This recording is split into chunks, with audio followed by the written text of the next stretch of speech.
Chapter 7. Handguns. Revolvers versus semi-automatic handguns. This debate has raged for many years. Is a powerful big-bore revolver with high recoil and 5 to 6 cartridges better than a light-frame, semi-automatic handgun with less recoil and 2 to 3 times the ammunition capacity?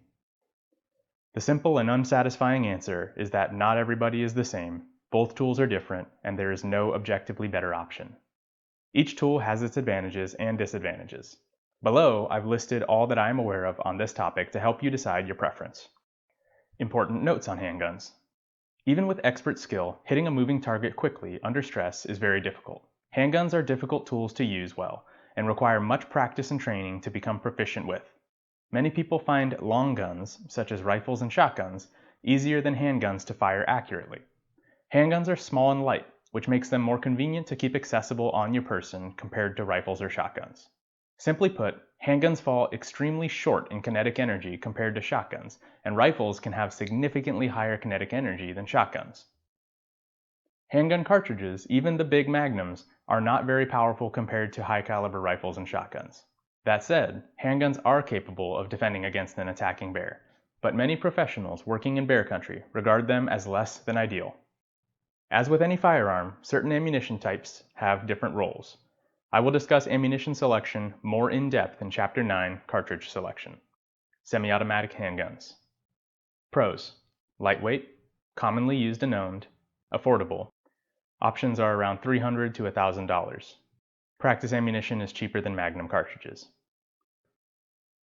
Accessories are commonly available, less muzzle flash than revolvers, fast to reload, ease of an extra magazine, easier to field strip and clean internal components. Cons: more common to have malfunctions inherent to the gun, such as failure to feed, FTF, the cartridge fails to feed into the chamber, failure to eject a case, FTE, the cartridge, fresh or spent, does not get ejected and stops the gun from automatically loading the next cartridge. More common to have shooter or environmentally induced malfunctions. Limp wristing, failure to keep the frame of the handgun from traveling rearward while the slide of the handgun cycles. This condition often results in a short stroke of the slide or failure to complete the operating cycle, which can leave a handgun unable to shoot without fixing the issue causing the malfunction.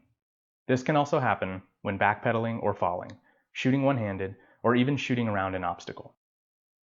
Things like body parts, gear, or environmental objects can stop or block the slide from completing a full cycle, causing a malfunction.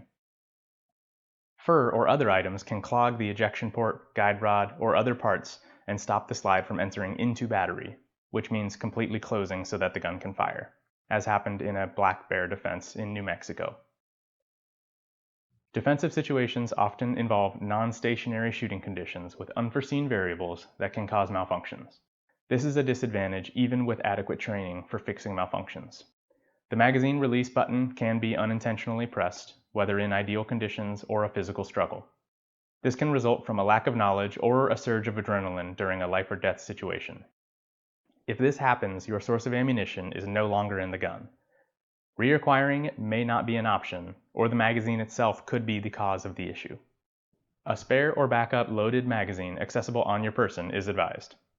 Semi-automatic handguns are not commonly chambered in high-power Magnum cartridges. Many people feel that semi-autos fail to meet the 4.31 minimum pistol rule for bear defense. 40 caliber or greater, bullet diameter, 300 grain or greater, bullet weight, 1,000 feet per second or greater, muzzle velocity. Note 8. Personally, I don't believe that this rule is dispositive. Grizzly bear attacks have been successfully defended against with small caliber cartridges. That said, in some of those instances the offender did not escape all harm. Regardless, I prefer to stack the odds in my favor as much as possible by using the largest and most powerful penetration option that I am proficient with. Double action revolvers.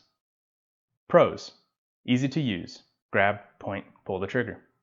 Lower likelihood for shooter or environmentally induced malfunctions. If you experience a failure to fire, you can usually pull the trigger again for the next shot. Commonly available in high-power Magnum cartridges. Affordable. Options commonly range from $300 to $1,000 but tend to cost more than semi-autos. Cons: high-power Magnum cartridges tend to produce higher recoil than common semi-automatic cartridges, resulting in slower follow-up shots. More practice may be required to manage this recoil. Revolvers can be difficult to shoot quickly and accurately because Double-action revolver triggers require more force to fully press. Double-action trigger travel is often longer than common semi-auto triggers. Resetting the trigger for the next shot can be done improperly under stress, resulting in trigger lock or skipping a fresh cartridge in the cylinder. Revolvers are not commonly as modular for accessories like flashlights, red dots, and night sights. More muzzle flash from the cylinder gap, which can reduce the shooter's vision in low light situations. Can be heavier to carry, slower to reload. A jammer malfunction usually requires more time to address and is not as easy to field strip as a semi-auto. Bullet jump can be caused by high recoil, which can work a bullet out of its case, allowing it to protrude forward and jam the cylinder, particularly in lightweight revolvers shooting powerful loads. This can be avoided by purchasing quality ammunition that is properly crimped and replacing unfired cartridges that were in the cylinder during firing sessions. Broken or jammed parts inside the gun's working mechanisms, requiring detailed disassembly. What about single-action revolvers? My short answer is that single-action revolvers are an outdated tool for bear defense, and double-action revolvers or semi-autos are better handguns for the task. This view will likely earn me some hate from big-time hunting guides and outdoor tough guys all over the world, but I said single-action revolvers are outdated, not ineffective. Single-action revolvers can be extremely capable tools for bear defense.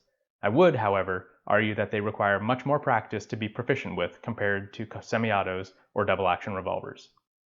I hope to illustrate some of my reasoning for this view by listing the disadvantages I believe are present with single-action revolvers.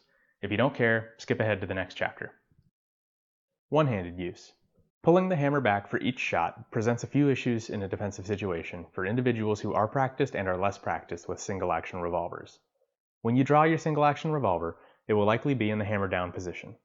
You will have to cock the hammer for each shot you shoot. One-handed cocking will typically require most people's shooting hand to change its grip slightly, which I think is a critical disadvantage in a defensive situation. Bears have been known to bite or swipe a person's arm during an attack, which could disable one arm or hand. Manually cocking the gun with one hand under stress or fatigue is one more step in an already complex situation. Reloading. Reloading single-action revolvers is a slow and cumbersome process when compared to double-action revolvers or semi-autos. Extra cartridges are typically contained on a belt or in a pouch rather than in a ready-to-go speed loader or magazine. Further, some bear attacks can appear to end, but are then followed by additional attacks from the same threat.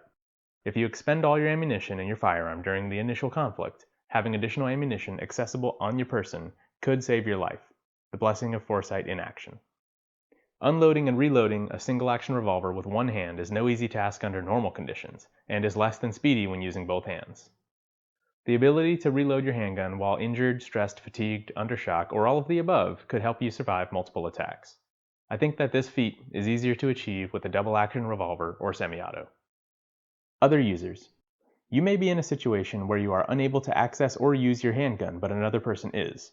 Even if another person in your party knows how to use guns, however, knowledge of how to handle single-action revolvers is not as common as it once was. Many people lacking firearm knowledge rely on modern Hollywood movies as a reference and assume it's as easy as point and pull the trigger. If somebody else has to use your gun in a defensive situation, it is much less likely in this day and age that they will be able to use a single-action revolver as effectively as a double-action revolver or semi-auto. Conclusions.